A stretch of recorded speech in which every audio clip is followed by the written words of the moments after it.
TPU is getting wet. I'm just waiting kind of for the TPU to, you can see how it's wet here.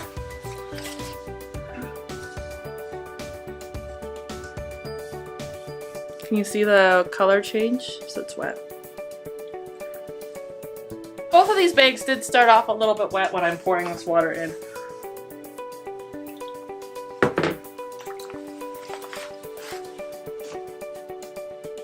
Instantly. That's the difference, guys. So without the seam seal, we get an instant leak when you pour half a cup to a cup of water in it. All right. I don't know how that worked out. So caring for your heat seam bag, this is added on. So you should try to avoid washing this in really hot water.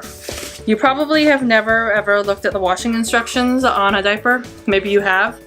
But it does say to not wash it in water hotter than 104 degrees Fahrenheit. And when I was on the phone with Cheryl, she said she did wash her bags in 140 Fahrenheit, which was as high as her heater on her water could go, and it did fall apart. So to take care of your bags, make sure that you're not washing them with really hot water. She says about 105 is like what you're recommended to turn it down for kids in the house so that you're not having scalding hot water. As well, don't toss it in a hot dryer because that will just peel it off. You can dry it on low to medium heat, but honestly, I usually just hang my wet bags because they dry faster because they just dry fast.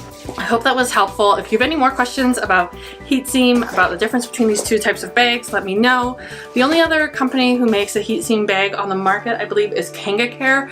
But if you know of one, drop it down in the comments. I was trying to do some research and I came up dry. I haven't ever tried the KangaCare bag, so I don't know how to compare. I thought this was a really good experiment because this is two identical products made from the same manufacturer, similar TPU strategies. We don't get that very often.